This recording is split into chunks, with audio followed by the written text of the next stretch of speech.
Voilà, on est aujourd'hui le jeudi 8 avril, 24 Nissan. Dernier cours de Parshat Shmini, ou deuxième cours, il n'y a eu que 2 cours cette semaine.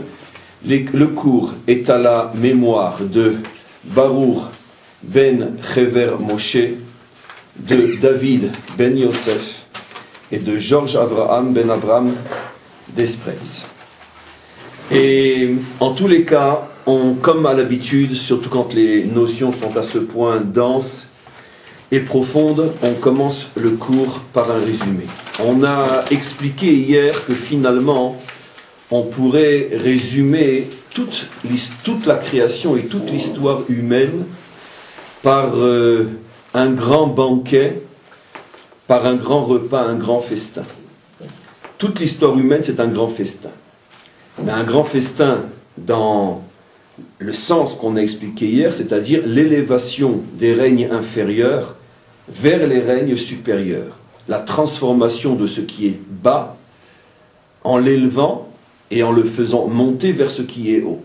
Le minéral rentre dans le végétal rentre dans l'animal rentre dans l'humain. Et c'est lorsque les 3 règnes inférieurs ont atteint le point culminant, c'est-à-dire celui qui peut donner un sens à la création, donc donner un sens à la nourriture, parce que grâce à la nourriture, il va se remplir de force et d'énergie qui vont lui permettre donc de faire ce pourquoi il est venu sur Terre. Et à ce moment-là, toute la création prend son sens. Donc c'est pour ça qu'on a expliqué hier que le fait de manger est finalement le symbole de toute l'histoire humaine. Comment, l'histoire humaine qui veut réussir bien sûr, comment faire passer le monde du bas vers le haut en le transformant étape par étape. C'est d'ailleurs pour cette raison, selon le principe bien connu des maîtres qui disent que Zéle ou Matzé, que le monde a été créé selon le principe de la balance, c'est-à-dire d'une chose et son contraire. C'est pour ça que dans le monde qu'on appelle celui de l'autre côté, le Sitra Achara, lorsqu'on veut représenter aussi ce qu'est l'existence, alors on va l'appeler la grande bouffe. Tout le monde se souvient que la grande bouffe était un symbole, c'est-à-dire finalement une manière de vivre. C'est extraordinaire que quand l'autre côté veut représenter aussi ce qu'est pour lui l'existence, ça se transforme en grande bouffe. Parce que finalement l'autre côté ne peut que reproduire des schémas profondément vrais, simplement que ces schémas profondément vrais sont souillés, transformés en excréments, c'est le cas de le dire, transformé en excrément, parce que l'autre côté est incapable de donner un sens à cette vérité. Mais chez nous, les Havdil, effectivement, l'histoire est un grand repas. C'est d'ailleurs la raison pour laquelle les maîtres, dans leur langage codé, expliquent qu'au moment de la délivrance, un grand banquet va être servi, une grande table va être dressée, autour de laquelle tous les justes de toutes les générations vont être assis. Et donc pourquoi le symbole de la table? Puisque le symbole de la table, c'est le symbole de l'histoire réussie et terminée, tout a été élevé et transformé. De même, c'est la raison aussi pour laquelle David Ameller disait dans un psaume bien connu, Ta'aror lefanai shulchan neged tsorerai, dresse devant moi une table devant mes ennemis. Qu'est-ce que signifie ce verset absolument mystérieux que David, qui est poursuivi par ses ennemis, n'a rien d'autre à demander au maître du monde que de le mettre à table, que de dresser devant lui une table? La table fait bien sûr allusion à la réussite d'une vie, la réussite d'une existence qui a permis l'élévation du bas vers le haut. Et comme David incarne le modèle fondamental de l'homme, il est la racine du Messie, la racine du Mashiach.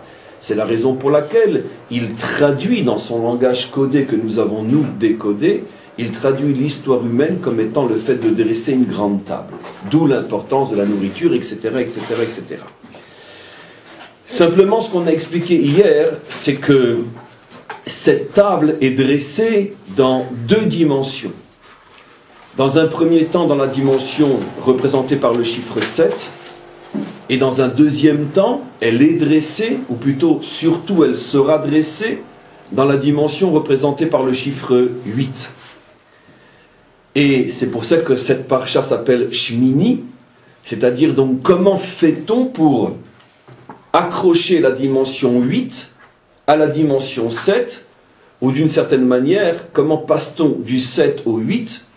Ou dit d'une autre manière, comment continue-t-on ce repas, ce manger, qui au début était dans la dimension 7 et qui maintenant doit passer dans la dimension 8? Alors comment qu'on y arrive, on le sait. C'est par le tabernacle, puis le premier temple, puis le deuxième temple, et enfin le troisième temple, les 4 étapes expliquées hier. Mais on va reprendre maintenant aujourd'hui cette notion en expliquant plus profondément. On s'aperçoit au niveau de l'homme, on va se servir du modèle de l'homme pour mieux comprendre ce que signifie le passage entre la dimension 7 et la dimension 8. On s'aperçoit au niveau de l'homme que lorsqu'il mange, un manger complet fait passer la nourriture par 4 étapes. 3 connues et une moins connue. Fondamentalement, les 3 premières étapes par lesquelles passe la nourriture sont connues. La nourriture passe d'abord par le foie, kaved en hébreu, après elle passe par le cœur, lèvres, et enfin elle monte au cerveau. C'est-à-dire, en bon français, la nourriture est transformée en sang, le sang le plus grossier est dans le foie, là-bas se fait le premier tri, ce qui sort de bon est envoyé au cœur, dans lequel il y a un nouveau tri, et enfin le cerveau reçoit la meilleure partie de ce sang, c'est-à-dire donc encore une fois, la meilleure partie de ce qui était au départ de la nourriture. Fondamentalement, ce sont les 3 membres vitaux. Bien sûr, la nourriture se propage partout, mais je parle des 3 mots, des 3 membres vitaux qui participent à la nourriture, on peut dire à la transformation de la nourriture, du bas vers le haut, le foie, le cœur et le cerveau. Ces 3 membres sont connus, sont expliqués par n'importe qui connaît un petit peu le phénomène de la nutrition. Par contre, il y a une 4e dimension moins connue qui, elle aussi, normalement, doit intégrer la nourriture.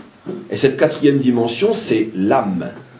Ce n'est plus une partie physique de l'homme, mais la partie profonde, cachée, spirituelle de l'homme. L'âme aussi a besoin de manger. Et contrairement à l'erreur répandue que l'âme étant spirituelle, si déjà elle mange, elle ne mangera que des choses directement spirituelles comme l'étude de la Torah ou la prière, c'est une grave erreur.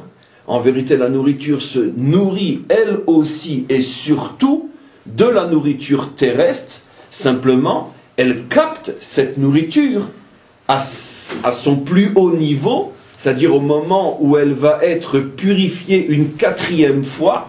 Elle est purifiée une fois dans le foie, une fois dans le cœur, une fois dans le cerveau. Nous pensons, c'est-à-dire l'homme profane pense qu'il n'y a plus d'autre purification à partir du moment où la nourriture est arrivée au cerveau.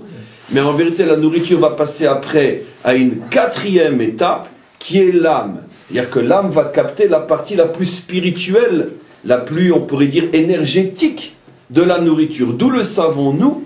Bien sûr, nous, maîtres d'Israël, n'inventons rien. Tout ce que nous le savons parce que nous avons les clés qui nous permettent de décoder ce qui est marqué en toutes lettres dans la Torah.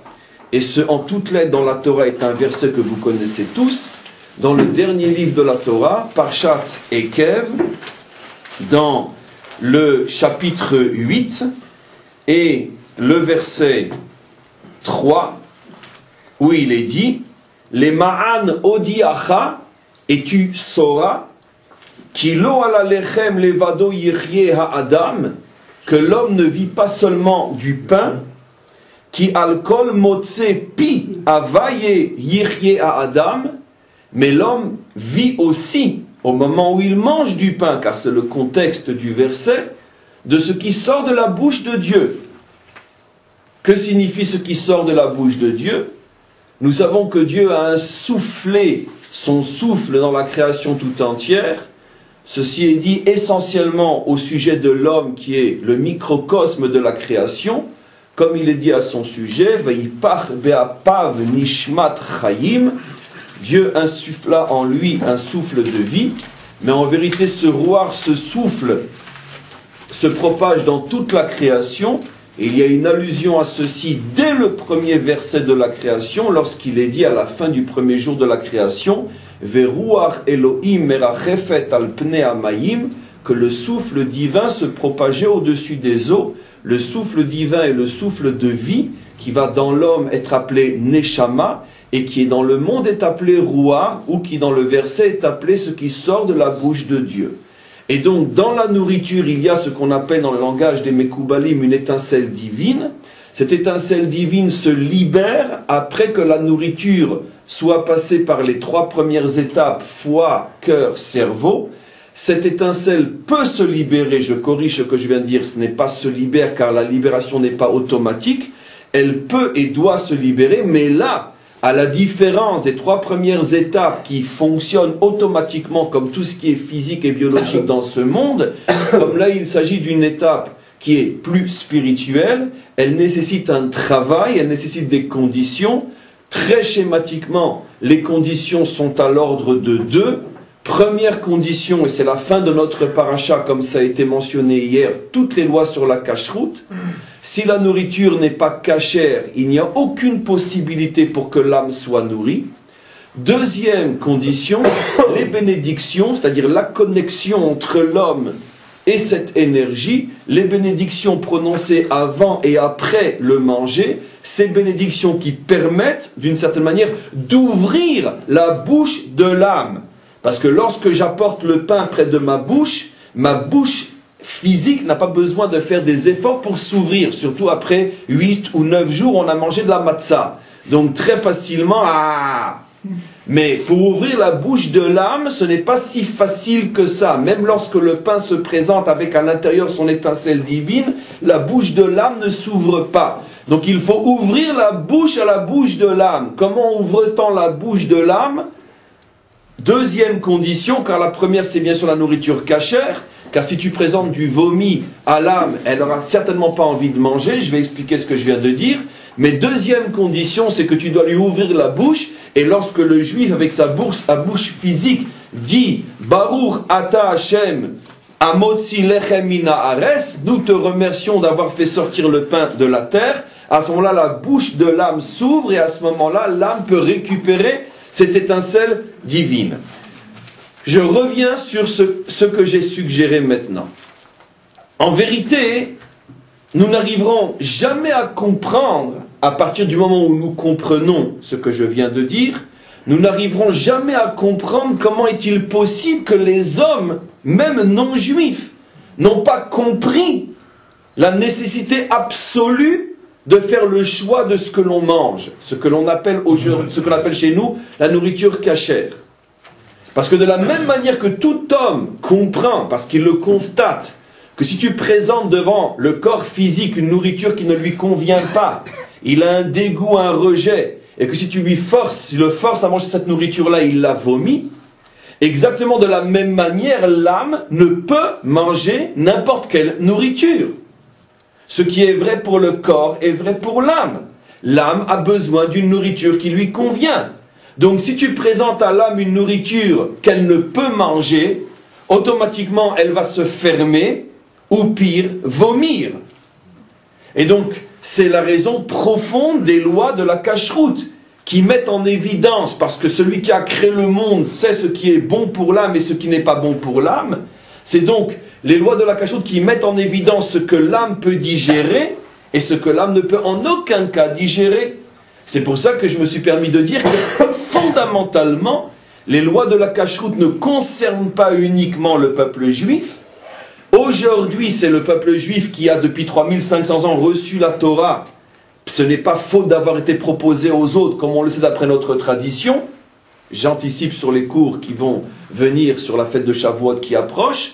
Ce n'est pas faute d'avoir proposé la Torah aux nations, ce qui veut dire qu'apparemment les nations pouvaient très bien être concernées par les lois de la cacheroute. Les nations ont refusé la Torah telle qu'elle se présente aujourd'hui, pour en inventer une autre ou plusieurs autres. Mais en tous les cas, les nations ont refusé une loi qui les concernait autant que nous, faire le choix de ce que l'on mange, parce que seulement selon ce choix, fait avec toute la sagesse du maître du monde, seulement lorsque ce choix est fait, l'âme peut être nourrie.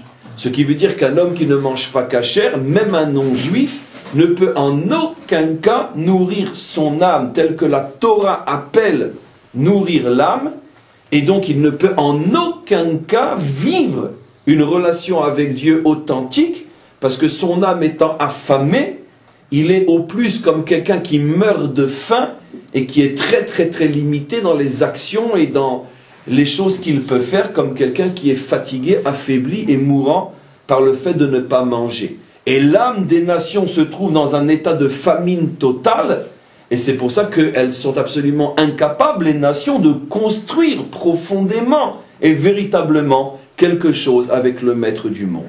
Je ferme la parenthèse. Donc en tous les cas, nous nous sommes aperçus que si l'on prend le modèle de l'homme, on s'aperçoit que normalement il devrait y avoir 4 étapes. Foi, cœur, cerveau, âme. La dernière est bien sûr la plus difficile. Alors, on retrouve les 3 étapes, les premières, aussi d'une autre manière, dans l'élévation du monde à travers l'homme.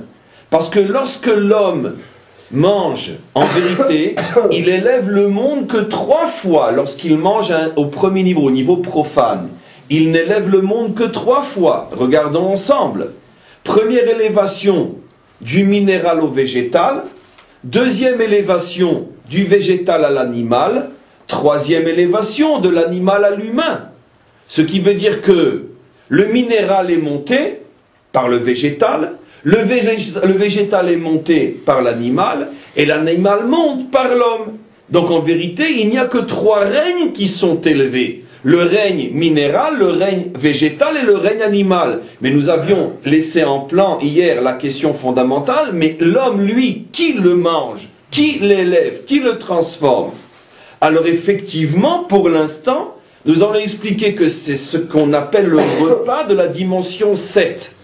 Jusqu'à ce que soit construit le temple, ou plutôt le tabernacle, l'homme ne pouvait au plus qu'élever les 3 premières règles, les 3 premiers règnes à l'intérieur de l'homme. Mais l'homme lui-même ne pouvait pas être mangé, ne pouvait pas être transformé et élevé, parce que la dimension 8 ne s'était pas encore révélée.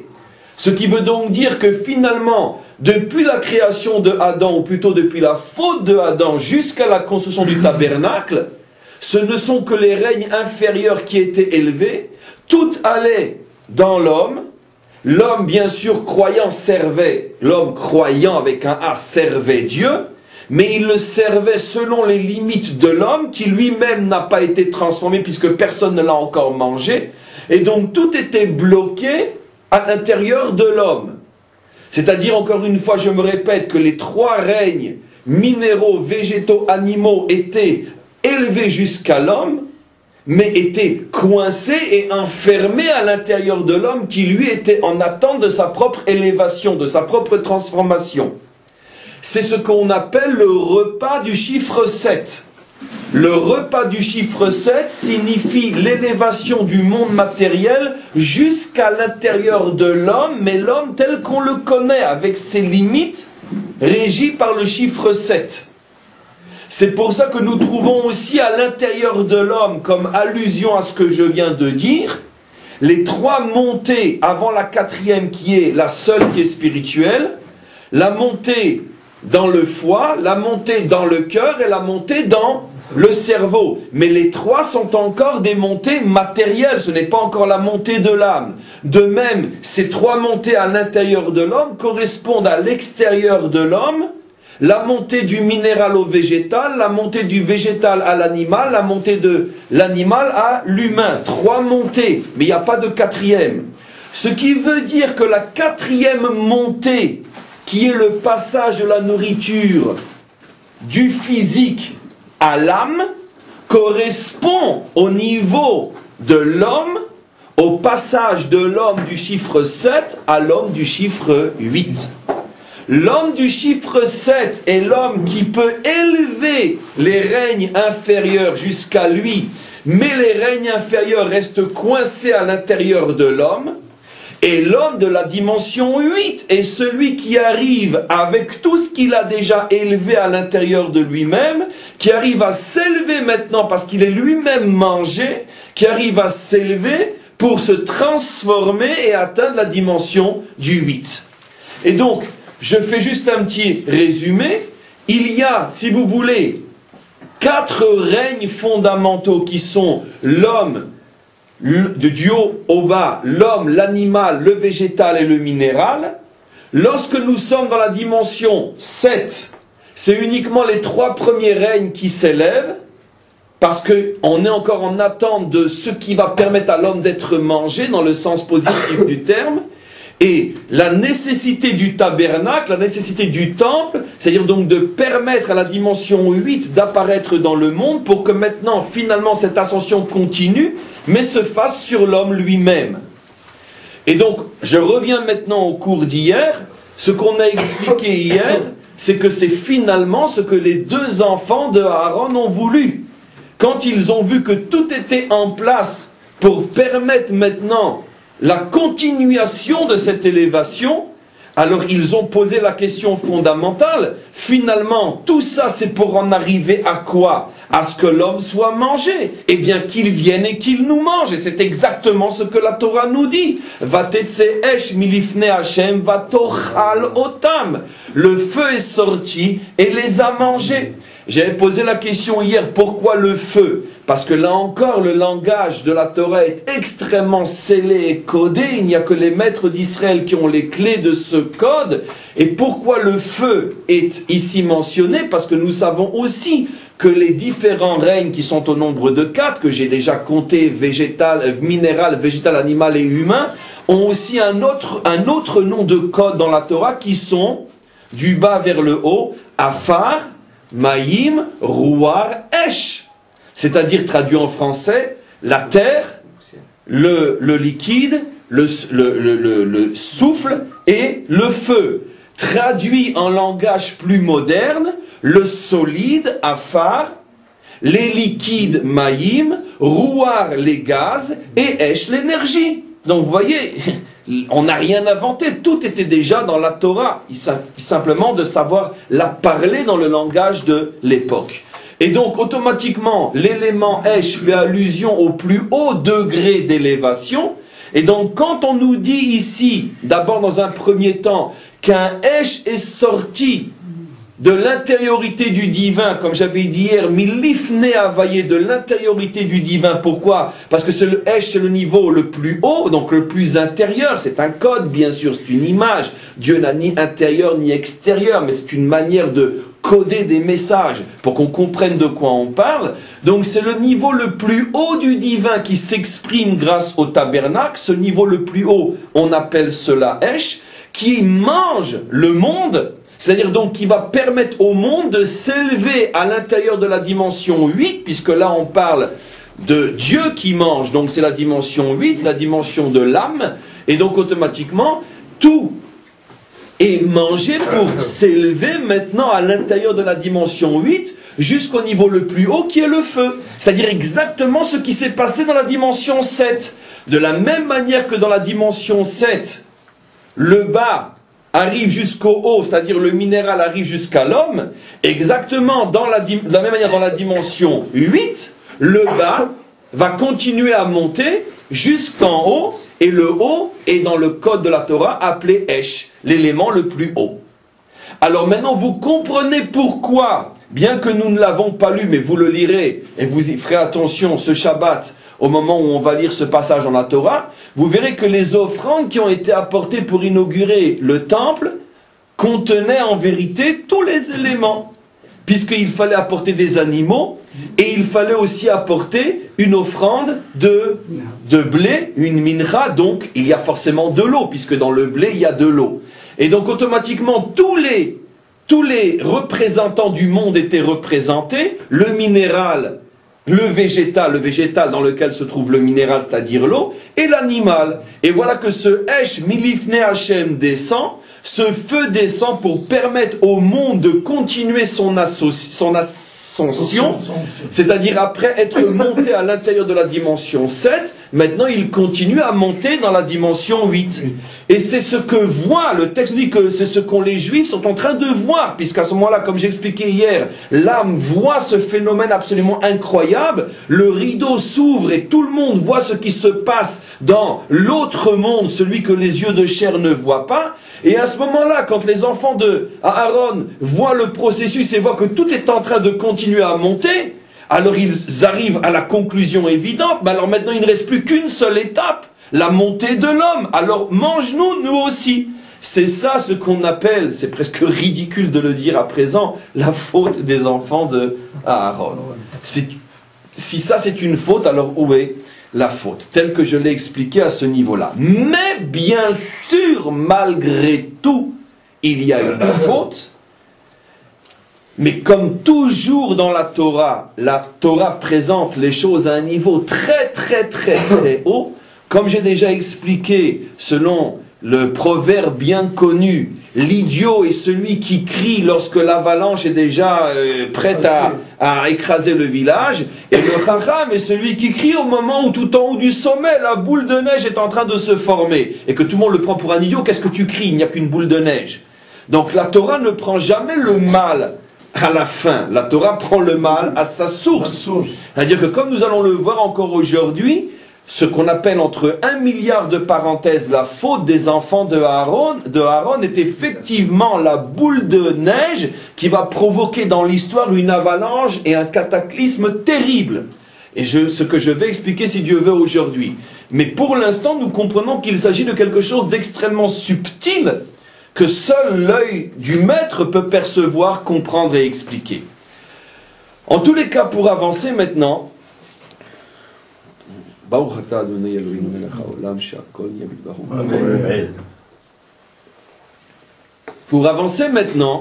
va essayer de comprendre plus profondément ce qu'a été, entre 1 milliard de parenthèses, cette faute. Je ne dirai plus 1 milliard de parenthèses, maintenant on parle de la faute, puisqu'on va commencer à dire où est l'avalanche. La faute de Nadav et Avihu. Je vous avais fait remarquer hier que le verset dit qu'ils ont apporté un Esh Zara Asher Lotziva Otam, que Dieu ne leur a pas ordonné. Et tous les commentaires mettent en évidence que dans cette expression se trouve la clé de la faute. La faute n'est pas qu'ils ont apporté quelque chose que l'on ne doit pas apporter au niveau de la matière de la chose, car ils ont apporté exactement ce qu'il faut apporter 2 fois par jour, ce qu'on appelle la Ktoret. Mais la faute est qu'ils l'ont apporté à un moment où ils n'avaient pas reçu l'ordre de l'apporter. Donc ils l'ont apporté sans être ordonnés de le faire.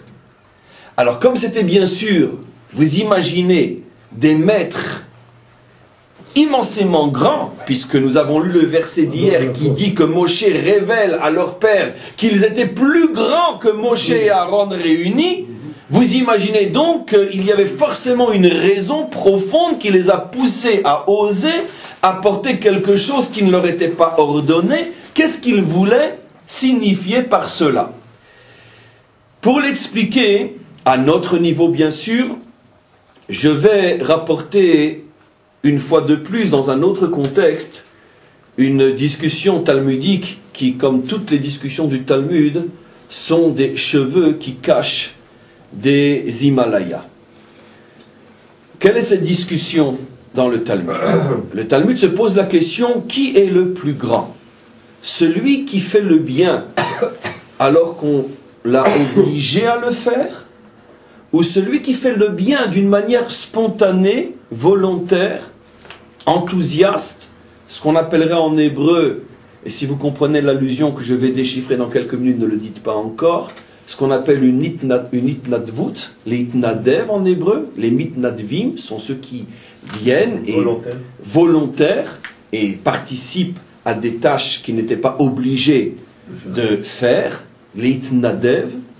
Donc la Torah, le Talmud pose la question, lequel des deux est plus grand? Celui qui ouais, mais bon, il fait parce que on l'oblige, ou celui qui fait parce que les motiver, il ressent qu'il faut faire. Alors bien sûr, vous imaginez déjà la réponse. Si le Talmud pose la question, c'est que forcément la réponse se situe à l'extrême opposé de ce que monsieur tout le monde dirait.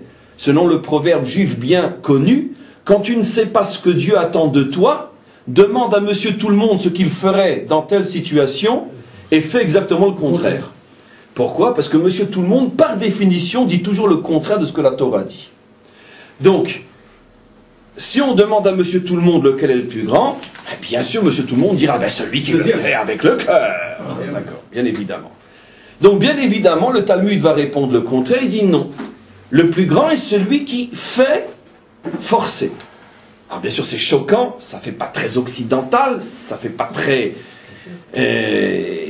conférence sur etc. Qu'est-ce que le Talmud veut dire par là? Ne vous inquiétez pas, déjà les maîtres, il y a fort longtemps, se sont eux-mêmes posé la question. Quelle drôle de réponse.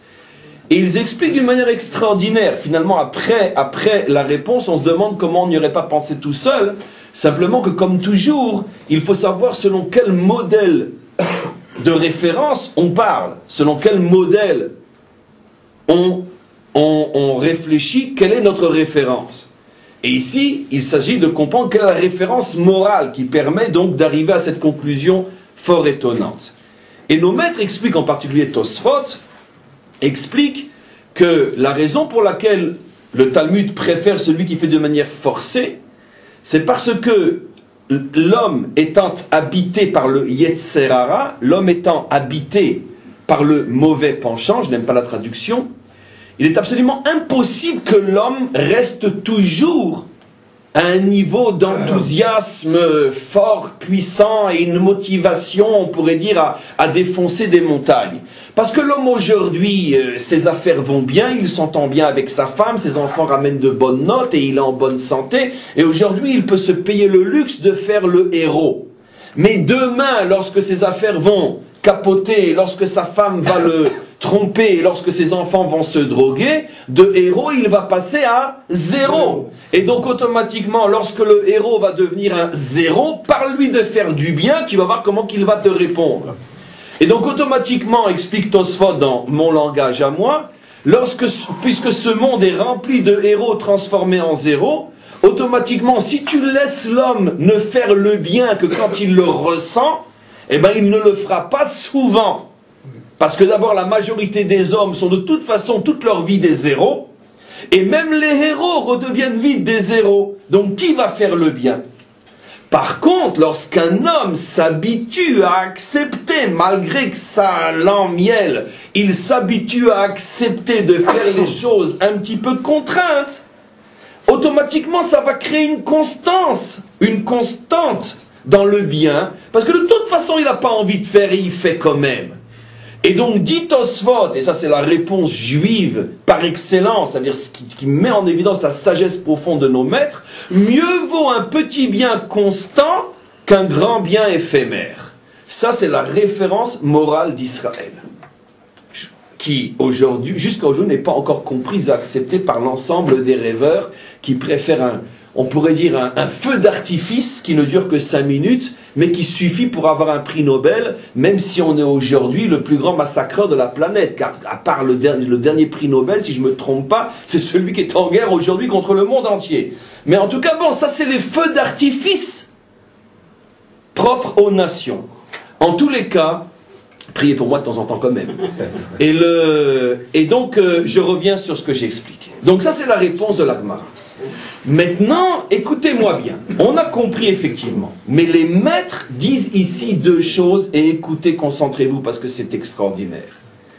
Les maîtres disent, quand je dis les maîtres, là je fais allusion, quand je ne précise pas les maîtres, c'est en général, ce sont des sources qui se trouvent un petit peu partout, et quand je précise ici les maîtres de la Chassidoute, expliquent qu'en vérité on a un principe fondamental.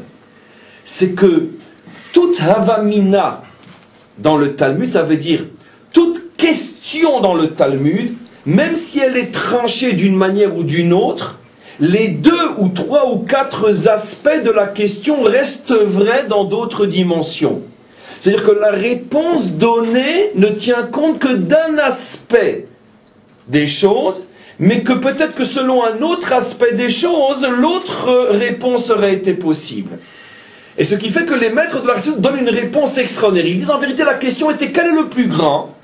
Et les deux aspects restent vrais malgré la réponse. C'est-à-dire qu'en vérité, celui qui est le plus grand, c'est celui qui fait d'une manière obligatoire, mais on peut dire aussi que celui qui est le plus grand, c'est celui qui fait d'une manière spontanée.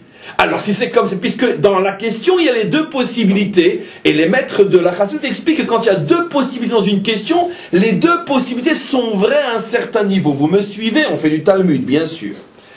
Et donc, alors, mais pourtant le Talmud tranche que c'est celui qui fait d'une manière obligatoire, et on a expliqué pourquoi. Alors les maîtres expliquent non, parce qu'en vérité ça dépend à quel moment. Dans ce monde, tant que l'homme est en prise et aux prises et soumis au mauvais penchant, et qu'on est souvent plus un zéro qu'un héros, alors automatiquement mieux vaut t'habituer dès ton plus jeune âge à te forcer à faire le bien, car si tu ne fais le bien que quand tu le ressens, tu ne le ressentiras jamais, tu ne le feras jamais, ou très peu souvent. Donc ça c'est la réponse par rapport à l'homme d'aujourd'hui. Mais par rapport à l'homme de demain, l'homme transformé, l'homme qui a complètement surmonté son mauvais penchant, l'homme qui n'est plus jamais un zéro, qui peut vivre tout le temps comme un héros, bien évidemment que pour celui-là, vivre et faire d'une manière spontanée parce qu'on l'a complètement compris, intégré, digéré, c'est beaucoup plus haut que ouais bon allez il faut encore faire, etc. Donc tout dépend de quel homme tu parles. Et donc les deux sont vrais. Résumé, ça donne quoi? Dans ce monde, jusqu'à la délivrance finale, c'est l'homme qui fait d'une manière obligatoire qui est le plus grand.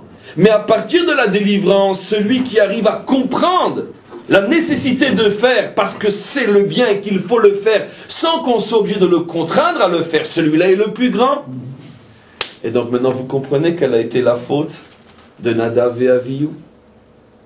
Quand ils ont vu que le monde, grâce au tabernacle, était en train de passer dans la 8e dimension, la dimension complètement surnaturelle qui incarne finalement la délivrance finale. Ils se sont dit, mais maintenant est arrivé le moment de servir Dieu sans attendre l'obligation de le faire. Regardez comme c'est beau, regardez que c'est extraordinaire. Vous comprenez? Qui c'est qui doit recevoir des prix Nobel, franchement? Et donc regardez comme c'est beau. Et donc ils se sont dit maintenant arrive le moment de montrer à Dieu qu'on peut le servir sans attendre l'obligation. Et c'est exactement ce que dit le texte. Asher lo tziva otam. Ils n'ont pas voulu que Dieu leur ordonne de le faire, car ils ont voulu montrer à Dieu que maintenant ils étaient prêts ou étaient devenus les hommes de la délivrance qui peuvent agir sans être obligés de le faire.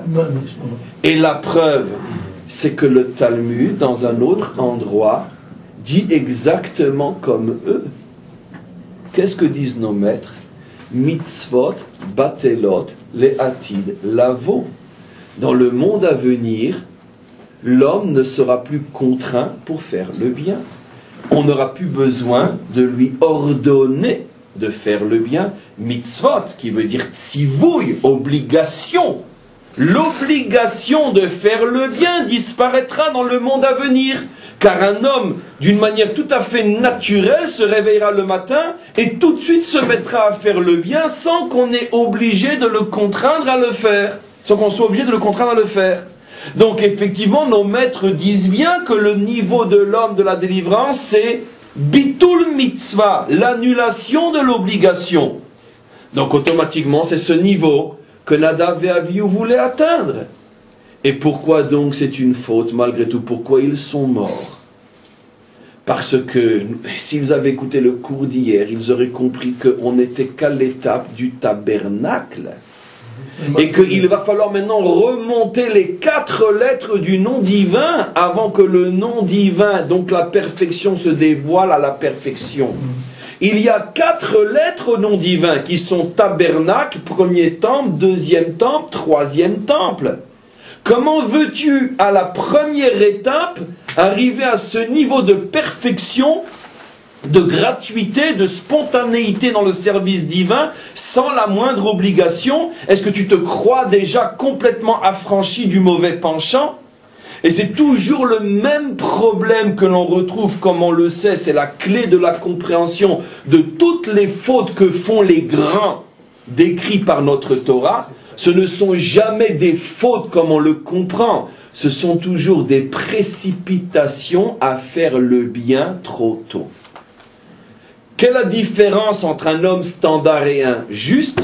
Un homme standard fait bien le mal, et un homme juste fait mal le bien. Ça aussi, ça peut être un prix Nobel. Je répète, l'homme standard fait très bien le mal, et le juste fait mal le bien. Comprenez la différence? Voilà. Ça, c'est la faute des justes. Une précipitation qui fait que le bien qu'ils veulent faire ne peut pas être véritablement bien fait, et au lieu de produire le bien, ça produit des fois une avalanche catastrophique tout en bas de la montagne, comme on va encore continuer l'explication. Donc, on comprend finalement que, avant de passer à la dernière partie du cours, que qu'est-ce que c'est l'homme mangé finalement? Eh bien, l'homme mangé sera cet homme transformé. Et c'est véritablement pour nous un homme transformé qui appartient à une autre dimension que nous ne connaissons pas encore aujourd'hui, où ce qui commence avec Mashiach bien sûr, où il a tellement intégré le bien que ses réflexes humains sont des réflexes de bien. D'accord? Quand, même si je ne regarde pas, je m'approche par erreur d'une source de chaleur, qu'est-ce que mon corps va m'envoyer comme signal? J'ai besoin d'aller à l'école pour avoir ce réflexe-là. L'enfant qui vient de sortir du sein de sa mère, qu'on repose sur le sein de sa mère, il a 3 secondes cet enfant. Qu'est-ce qu'il fait tout de suite? Il tète. Mais qui lui a appris à téter? Surtout qu'il ne s'est pas servi de sa bouche depuis qu'il est créé il y a 9 mois. Il mangeait par son ventre. Comment sait-il que maintenant on mange par la bouche? C'est un des miracles de la nature. C'est-à-dire donc, c'est un réflexe de survie qui est gravé au plus profond de son être. Tout simplement. Parce que celui qui l'a créé lui donne les moyens de survivre. Maintenant, vous imaginez un homme qui fonctionne de cette manière sur le plan moral et spirituel? Vous imaginez comme on raconte des millions d'histoires sur les justes de toutes les générations? Vous imaginez une situation où par erreur se retrouve dans mon assiette une nourriture non cachère qui n'est absolument pas détectable à l'œil, parce qu'à l'œil on ne voit rien, et vous imaginez que tout d'un coup j'ai un signal qui me dit ne mange pas, ce n'est pas cachère. Vous imaginez une chose pareille? Ce niveau-là a été vérifié pendant toutes les générations, c'est ce qu'on appelle les grands. Mais ce niveau-là sera le niveau de chacun d'entre nous au moment de la délivrance. Et encore, même chez les grands, c'était peut-être dans ce domaine, mais pas dans tous les domaines. Et la preuve, d'où je le sais, c'est que le Talmud rapporte que le seul niveau que les justes peuvent atteindre à la perfection dans ce monde avant la délivrance, c'est-à-dire avoir des réflexes spirituels qui fonctionnent tout seuls, c'est uniquement dans le domaine de la cacheroute. À plusieurs reprises, le Talmud dit qu'il y a une protection sur les justes, que même par inadvertance, il est absolument impossible qu'ils mettent dans la bouche quelque chose de non cachère.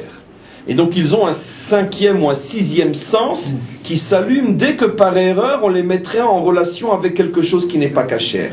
Mais on comprend de ce Talmud que c'est seulement dans ce domaine que même les justes ont la certitude de ne pas fauter. Dans d'autres domaines, et Dieu sait qu'il y en a, même les justes peuvent fauter. La preuve, c'est un verset qui le dit. En tzadik ba'aretz asher lo yehta. Il n'y a pas de juste qui est à l'abri de la faute. Et donc, dans ce domaine, oui, et pas dans les autres. Donc, on comprend que c'est un niveau qui est extrêmement haut, où finalement l'homme devient naturellement une créature qui réagit, qui a les réflexes demandés par la Torah. Et ce secret est bien sûr écrit dans la Torah, dans le fameux verset de Parshat Chukat, 4e livre, je crois 10 ou 15 ou 20e verset, qui dit « Zot Chukat ha-Torah. Non, pardon. Oui, c'est là-bas. Zot ha-Adam. Zot ha-Torah Adam. Que nos maîtres lisent, la Torah, c'est l'homme. Zot ha-Torah ha-Adam. La Torah, c'est l'homme. À quoi ça fait allusion, la Torah, c'est l'homme? Ça fait allusion, entre autres, à ce que j'explique, qu'un jour, l'homme, qui n'est surtout pas celui qu'on le connaît aujourd'hui, deviendra la Torah elle-même. C'est-à-dire que la Torah et lui ne feront qu'un.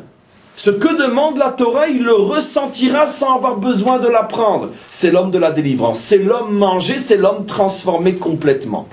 Nadav et Avihu pensaient qu'ils étaient déjà à ce niveau-là.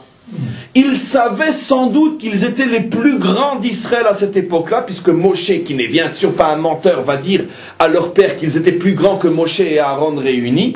Ils pensaient qu'eux pouvaient faire rentrer Israël dans ce niveau-là, mais ils se sont trompés.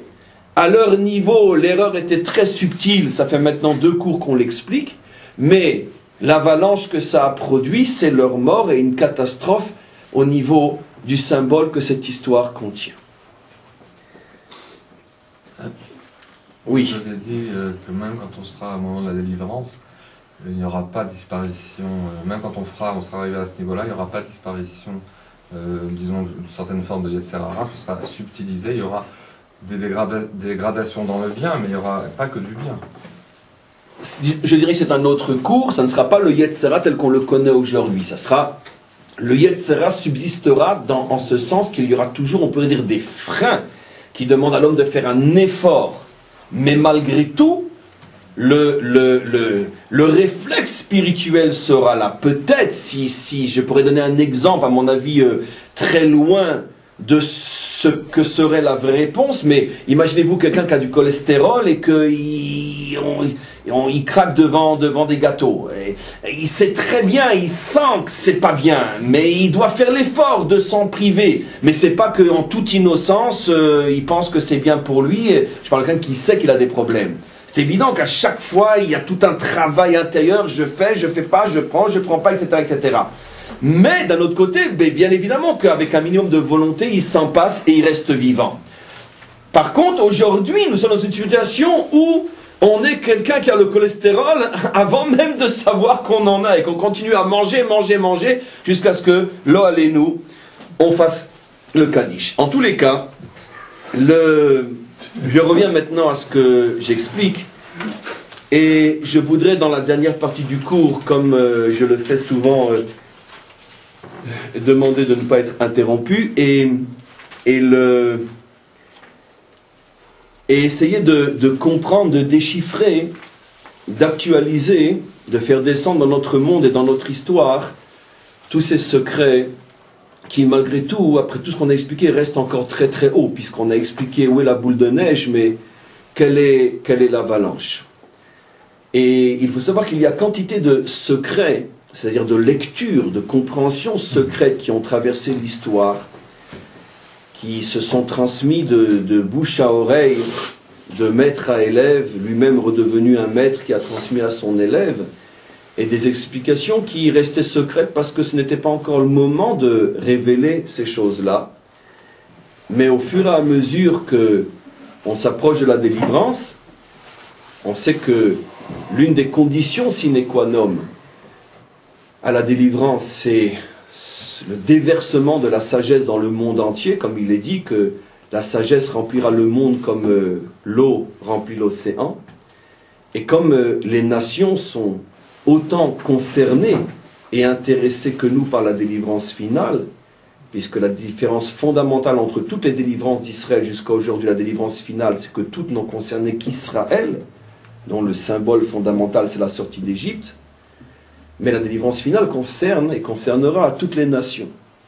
Donc les nations, bien sûr, elles aussi doivent comprendre ce qui les concerne et surtout doivent être capables d'entendre, qu'elles l'acceptent ou non, mais doivent être capables d'entendre où sont les racines de leurs erreurs qui font que le monde, à cause de ces erreurs, n'arrive pas à la délivrance finale.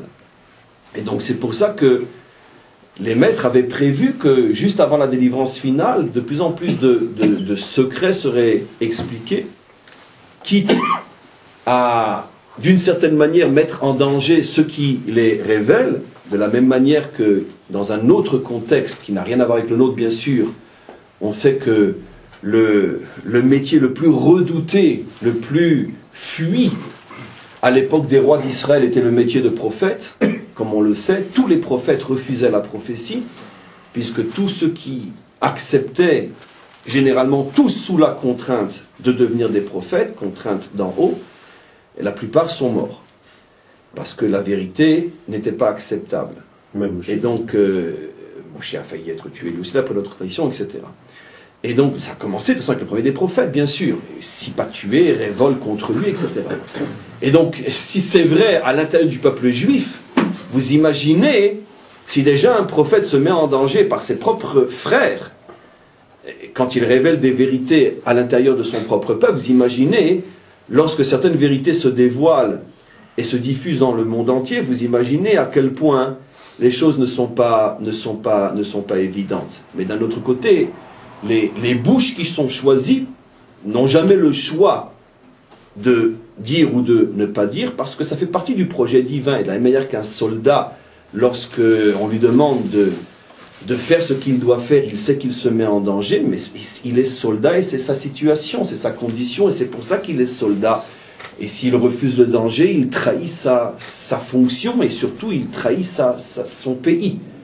Donc de la même manière, à chaque fois que quelque chose doit être fait, le danger doit être mis de côté. En tous les cas, dans le secret, le plus secret de la tradition des maîtres d'Israël, depuis 2000 ans déjà, les maîtres se passaient de bouche à oreille que tout ce passage-là fait allusion, en vérité, au niveau de l'avalanche, à ce que va être le christianisme. Ou je préfère dire, parce que vous me connaissez trop pour savoir que je haïs plus que tout les idées globales sans nuance, je dirais une certaine forme de christianisme. Car on ne peut pas englober tous et tout le monde dans sous le même étendard, sous la même étiquette. En tous les cas, une certaine forme de christianisme. Ça se passait de bouche à oreille. Sachez que ici la Torah fait allusion à une certaine forme de christianisme, ou christianisme officiel, peu importe. On va l'appeler le christianisme officiel, c'est plus facile. Et comment? Parce que n'oublions pas qu'on retrouve des schémas étrangement proches de ce que nous avons compris ici dans le christianisme officiel. Par exemple, on pourrait dire cet acharnement à abolir la loi. Je suis venu pour abolir la loi. Récemment, comme vous imaginez qu'il y a énormément de non-juifs aussi qui suivent les cours et qui communiquent et qui posent des questions à laquelle je réponds. Récemment, une question assez savamment posée était demandée, et j'ai simplement répondu en disant « mais je ne comprends pas », parce que la question était qu'il y avait des analogies énormes entre leur compréhension à eux et des schémas fondamentaux que j'avais expliqués moi dans mes cours. Et j'ai expliqué, mais je ne comprends pas. Et si il avait été un Chinois ou un Hindou ou je ne sais quoi, etc., et qu'il soit venu et qu'il ait reproduit ou parlé de messages qui ressemblent étrangement aux nôtres, je comprendrais votre étonnement. Mais n'oubliez pas qu'il était juif, et que tous ses disciples étaient juifs, et que c'est une affaire entre juifs, et qu'il a appris la Torah comme moi, et comme mes maîtres, et comme mes enfants. Donc automatiquement, c'est vrai que tout ce qu'il dit, tout ce qu'il fait ne peut que reproduire des schémas juifs. Donc qu'est-ce qu'il y a d'étrange et d'étonnant au fait que ça ressemble? Mais ça ne ressemble pas, puisqu'il est juif. Donc automatiquement, le problème c'est qu'est-ce qu'on en a fait après? Mais évidemment qu'un juif ne peut parler que de choses juives. Je ferme la parenthèse. Et donc, il est évident que lorsqu'on retrouve une phrase comme « Je suis venu pour abolir la loi », il y a une idée profondément juive, qui n'est pas forcément fausse, qui se cache derrière cela. C'est exactement ce que dit le Talmud. Le Talmud dit effectivement « Mitzvot batelot le'atid lavo ». Les ordonnances disparaîtront dans le futur. Mais quelle est la différence fondamentale qui fait toute la différence entre je suis venu abolir la loi et mitzvot batelot? C'est que je suis venu abolir la loi signifie que la chose, pas seulement l'ordonnance, la chose disparaît. En manger cachère, on n'a plus besoin de manger cachère. On se circoncisait la chair, on ne se circoncis plus la chair. C'est-à-dire que la chose est annulée. Alors ce que dit le Talmud, c'est pas la chose qui est annulée, c'est le moyen de le faire qui est annulé. C'est-à-dire que jusqu'à présent, on te contraint, on t'oblige, on t'ordonne de faire. Un jour viendra où tu feras de toi-même, d'une manière spontanée, mais tu feras toujours. La chose ne disparaîtra jamais. Même dans 500 milliards d'années-lumière, on continuera à se circoncire la chair, si on a encore une fois un corps comme on a aujourd'hui. Et on mangera cachère parce que le cochon sera toujours un cochon. C'est clair. Et donc, automatiquement, il y a une certaine reprise d'une notion fondamentale, mais en vérité, avec une déformation totale, parce que c'est uniquement l'ordre qui doit être annulé, pas le support de l'ordre. Et c'est exactement ce qu'on voit dans le texte ici. Ils ont annulé l'ordre, mais ils n'ont pas annulé l'acte qui est d'apporter l'offrande de la Ktoret. Malgré tout, pourquoi je dis que c'est une boule de neige qui va faire la balance? Parce que eux ont voulu annuler trop tôt l'ordre, et eux ont annulé très vite toute la chose. Et ils ont transformé l'ordre s'annulera en je suis venu abolir la loi. Ce qui est extraordinaire, mes amis, ce qui est bouleversant, et c'est pour ça que je vous dis que nos maîtres faisaient allusion à cette avalanche spirituelle il y a fort longtemps déjà. Lorsqu'ils disent, au niveau de la Torah chez Béalpé, c'est-à-dire le non-dit, ce qui n'est pas dit, ou ce qui n'est dit qu'entre les lignes ici, pour celui qui a des yeux pour voir, je ne vais pas le faire pour vous parce que ça serait trop long, qu'en vérité, les enfants de Aaron se sont mis en condition d'être punis parce qu'ils ont fait 2 fautes. À part celle-là, ils en ont fait 2 autres. Ils n'étaient pas mariés. Ils se sont imaginés qu'on peut servir Dieu sans être marié. Or, comme ils étaient des milliards de fois plus chacham que vous et moi, ce que je sais, ils le savaient forcément. Donc pourquoi n'étaient-ils pas mariés? Si ce n'est qu'ils ont pensé que peut-être que l'homme nouveau, pour servir Dieu, pourrait peut-être se passer de femme, une religion où le prêtre... Mais dites-moi, on parle de prêtre ici? Tiens, on parle de prêtre non marié. Vous savez quelle est la deuxième faute qu'ils ont fait? Regardez le langage codé que nous avons aujourd'hui le devoir de décoder après des millénaires de cachotterie. Les maîtres disent que l'autre faute qu'ils ont fait, c'est que lorsqu'ils marchaient derrière Moshe et Aaron, ils disaient, écoutez bien, quand ces vieux-là disparaîtront-ils pour que les jeunes prennent la place? Je traduis, quand l'Ancien Testament disparaîtra-t-il pour qu'on le remplace par un nouveau? C'est le langage codé des maîtres. Ils ont voulu remplacer le vieux par le nouveau. L'ancien, disent nos maîtres, par le nouveau. Seulement les maîtres ont parlé dans un langage codé, ils n'ont pas pris de risques. Aujourd'hui on prend des risques, parce qu'on est les soldats de la délivrance et on doit prendre des risques. Et donc automatiquement, les maîtres font allusion à ces prêtres bien connus, qui veulent servir Dieu sans loi, comme eux, qui veulent servir Dieu sans femme, comme eux, et qui pensent que l'ancien est périmé, il était temps de le remplacer avec du nouveau. Tous les schémas du christianisme officiel. Mais mes amis, et je termine juste parce que je n'en peux plus, on le retrouve dans les mots mêmes, dans les noms mêmes. Maintenant, ce n'est plus des codes rabbiniques. C'est maintenant le code du maître du monde. Comment s'appelle-t-il? Nadav ve'Avihu. Nadav, celui qui fait les choses d'une manière spontanée, sans être obligé de le faire. Je suis venu pour abolir la loi. Et Avihu, il est mon père. Et s'il est mon père, je suis donc son fils. C'est dans les noms mêmes. Vous comprenez? C'est-à-dire que la Torah avait déjà prévu que le christianisme officiel allait être reconnu par ces deux noms. Lorsqu'un jour viendra une religion qui te dit maintenant tout doit être fait d'une manière spontanée, nadav, et que cette religion se présentera comme le fils du père, puisque Avihu veut dire en français il est mon père, donc je suis son fils. La religion du fils qui est venu abolir la loi est écrite en toutes lettres ici, en lettres de feu pour l'éternité, et c'est la faute des enfants de Aaron qui étaient des prêtres. Vous comprenez maintenant pourquoi, et je termine, leur punition, c'est que leur corps est mort, c'est devenu une religion de la mort. Forcément, tous les symboles sont là. Cette religion, d'une certaine manière, son symbole, c'est la mort. Et donc automatiquement, on comprend que tous les schémas du christianisme officiel sont là.